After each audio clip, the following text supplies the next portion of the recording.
అయితే 6 నెలల నుంచి యావజ్జీవ శిక్ష ఉండే అవకాశం కూడా ఉంది. అయితే నిందితుడు మైనర్ కావడంతో 3 ఏళ్లకు మించి శిక్ష పడేలా చేసేందుకు కసరత్తు చేస్తున్నారట పోలీసులు. సో క్రిమినల్ కావాలని బాలుడి గోలట. మీరు చూస్తే అతనికి ఫోన్ కూడా ఉంది. ఆ స్మార్ట్ ఫోన్ ఎవరు కొనిచ్చారంటే ఆ మైనర్ బాయ్ ఎవరైతే నిందితుడి తల్లిదండ్రులు కాదు కొనిచ్చింది. మరి ఆ నిందితుడికి ఆ ఫోన్ ఎలా వచ్చిందని అంటే ఎక్కడో దొంగిలించి ఉంటాడు, ఆ ఫోన్ కూడా దొంగిలించి ఉంటాడనేది ఇప్పుడు పోలీసుల అనుమానంగా ఉంది. సో అయితే ఆ ఫోన్ని పరిశీలిస్తే ఫోన్ నిండా మొత్తం క్రైమ్, సస్పెన్స్, థ్రిల్లర్ సినిమాలే ఉన్నాయట. అయితే ఒక విలన్ కావాలి, ఒక క్రిమినల్ కావాలి అనేటువంటి ఒక ఆలోచనతో, ఒక గోల్తో ఆయన ఆ అబ్బాయి ఉన్నట్టుగా పోలీసులకు అర్థమైంది. సో క్రైమ్ సిరీస్ ఎపిసోడ్లతో ఫోన్ మొత్తం నిండిపోయిందట. బాలుడి లెటర్కి ఈ మర్డర్కి సంబంధం లేదు. బాలుడు లెటర్ రాసుకుని ఇంకో ఇంట్లో ఇంకో చోట ఏదో రకంగా చోరీ చేయాలనే ఒక ఉద్దేశంతో, కానీ ఇక్కడ కాదు అని చాలా క్లియర్గా పోలీసులు తేల్చేశారు. సో ఒకసారి మనతో పాటుగా హైకోర్టు అడ్వకేట్ కృష్ణకాంత్ గారు ఉన్నారు, మాట్లాడడం ఆయనతో పాటుగా. కృష్ణకాంత్ గారు, జనరల్గా ఇటువంటి మర్డర్లకు సంబంధించిన అంశాలు, అత్యాచారాలు, మానభంగాలు, లేకపోతే ముఖ్యంగా హత్యలకు సంబంధించిన దాంట్లో ఈ ఎస్సీ ఎస్టీ అట్రాసిటీ వర్తిస్తుందా? అంటే దూషించడాలు, కొట్టడం వరకు ఓకే, కానీ మర్డర్లు, హత్యల వరకు కూడా ఈ ఎస్సీ ఎస్టీ అట్రాసిటీ కేసు వర్తిస్తుంది అనుకుంటారా? ఒకటి మనోజ్ గారు, ఇవాళ రోజు చూసుకుంటే ఇది ఏదైతే ఈ మైనర్ బాలుడి హత్యాకాండ ఇది చూసుకుంటే చాలా ఒళ్ళు గుగ్గురు పరిచే విధంగా ఉంది మొత్తం 2 తెలుగు రాష్ట్రాల్లోనూ. అసలు పిల్లలు ఇవాళ రోజు జనరేషన్ ఎటుపోతుందని ఒక భయం వేస్తుంది. That is one thing. And ముఖ్యంగా ఇప్పుడు ఇది చూసుకుంటే ఈ కుకట్పల్లి హత్య కేసులో ఈ నిందితుడు హీజ్ అ మైనర్. అంటే అతను ఒక 10th క్లాస్, ఇప్పుడున్న రిపోర్ట్స్ ప్రకారం ఆయన ఒక 10th క్లాస్ చదువుతున్న పిల్లోడు. సో హార్డ్లీ ఒక 14-15 ఇయర్స్ వయసు గలవాడని చెప్పి మనకు తెలుస్తుంది. సో హలో, రైట్ చెప్పండి. యా, సో జనరల్లీ ఇది జువెనైల్ జస్టిస్ యాక్ట్ 2015 కింద జువెనైల్ జస్టిస్ బోర్డ్ అంటే వీళ్ళకి సపరేట్ కోర్టు ఉంటుంది, జువెనైల్ జస్టిస్ బోర్డ్ అని. సో అక్కడ వీళ్ళకి ప్రాసిక్యూషన్ అవుతుంది. అక్కడ వీళ్ళని కరెక్షన్ హోమ్స్ అంటే ఈ జువెనైల్ హోమ్స్ కి పంపించడం జరుగుతుంది. జనరల్ జువెనైల్ జస్టిస్ యాక్ట్ కింద 3 ఏళ్ల మించి శిక్ష ఉండదు. ఇప్పుడు only if is between the age of 16 to 18 years, section 15 ఏం చెప్తుందంటే juvenile justice act 16 to 18 years బాలులు ఏజ్ లో ఉన్న వాడిని మాత్రమే ప్రిలిమినరీ అసెస్మెంట్ చేసి అతని మైండ్ సెట్ ఒక అడల్ట్ కి సంబంధించిన ప్రకారంగా ఉందా, ఒక అడల్ట్ హత్య చేసే విధంగా ప్లాన్ చేసుకుని అన్ని చేసుకుని ఆ విధంగా ఆలోచించి హత్యాకాండ చేస్తేనే అది కంపల్సరీ ఏజ్ ఫ్యాక్టర్ ఉంటుంది అక్కడ 16 to 18 ఇయర్స్. వాళ్ళని మాత్రమే ప్రిలిమినరీ అసెస్మెంట్ చేసి అలాంటి వాళ్ళకి మాత్రమే 10 ఏళ్ళ నుంచి యావజ్జీవ కారాగార శిక్ష 10 years ప్లస్ ఈ శిక్షలు పడే ఛాన్సెస్ ఉంటాయి అలాంటి జువెనైల్స్ కి. కానీ ఇక్కడ బాలుడు జనరల్ గా ఇటువంటి కేసెస్ లో నిందితుడు గనక మైనర్ అయితే తనకి ఒక మేజర్ ఏజ్ వచ్చేంత వరకు 18 years ఏజ్ వచ్చేంత వరకు జువెనైల్లో ఉంటారు, ఆ తర్వాత బయటకు వచ్చేస్తారు. జనరల్ గా పబ్లిక్ పర్స్పెక్టివ్ లో మనం ఆలోచిస్తే ఇది వరకు మాత్రమే ఒకటి ఉంటుంది. కానీ ఇక్కడ ఎస్సీ ఎస్టీ వర్తిస్తుందా? ఫస్ట్ పాయింట్ క్వశ్చన్ అది.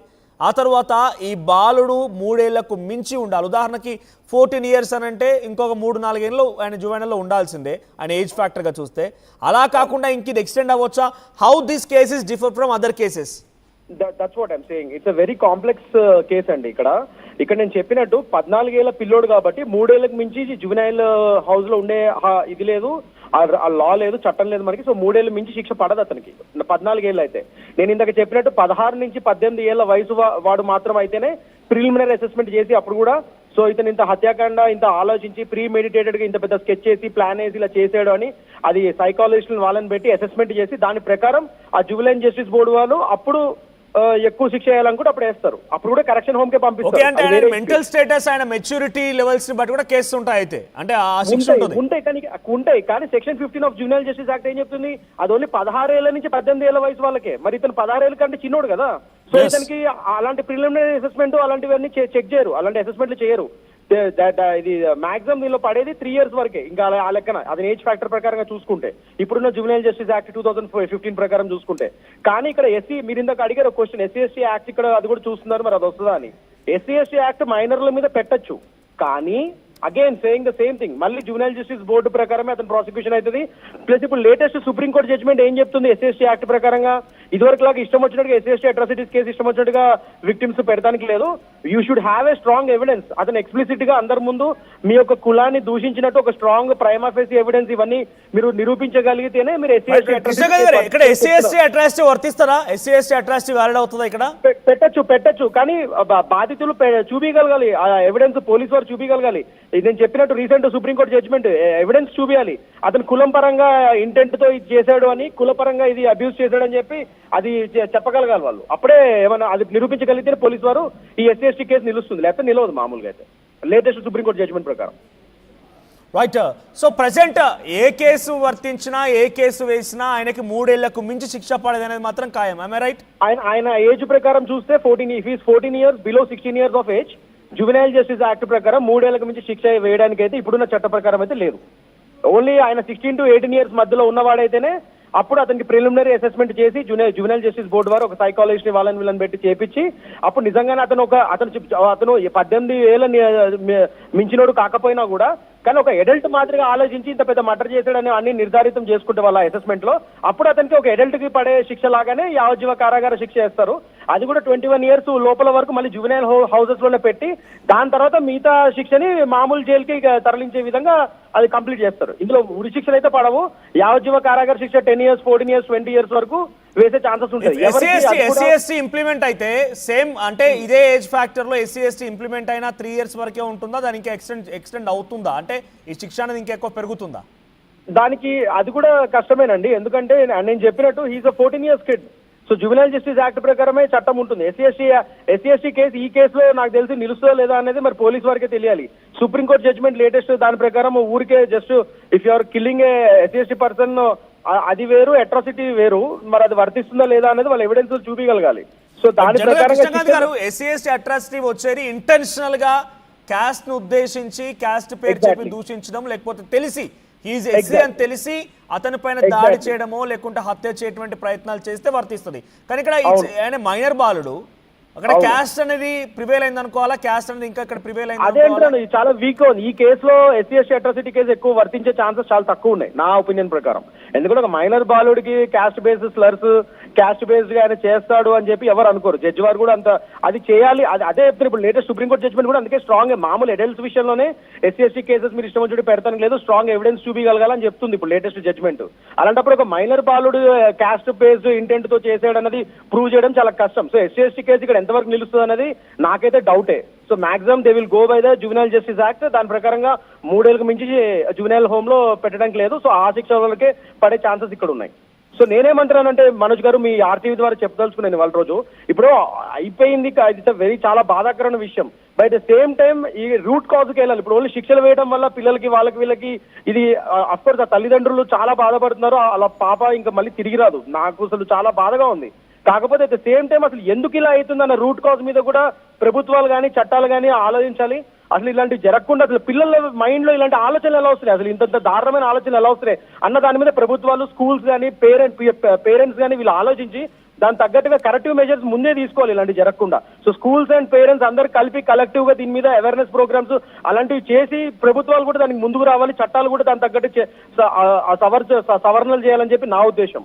సో రూట్ కాజ్ మీద మనము మెయిన్ గా ఫైట్ చేసి కాన్సన్ట్రేట్ చేయడం ఇంపార్టెంట్ అనేది నా ఉద్దేశం. రైట్, థ్యాంక్ యూ కృష్ణకాంత్ గారు. సో ఏదేమైనా దీన్ని బట్టి ఒకటి అర్థం చేసుకోవాల్సి ఏంటంటే మీ పిల్లలకి ప్రతి ఒక్కరికి కూడా దయచేసి ఈ చట్టాలపైన అవగాహన కల్పించండి.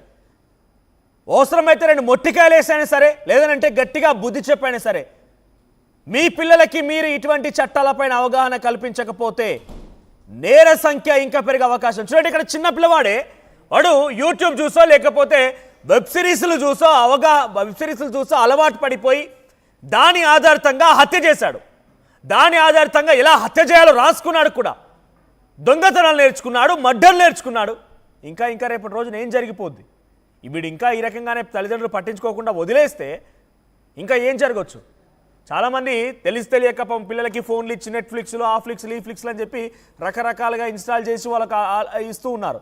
సో వీటికి ఆ ఓటీటీస్కి దానికి సెన్సార్డ్ లేదు, ఇట్స్ అన్సెన్సార్డ్. సో కాబట్టి కంప్లీట్గా అవుట్ అండ్ అవుట్ వల్గారిటీ ఉంది.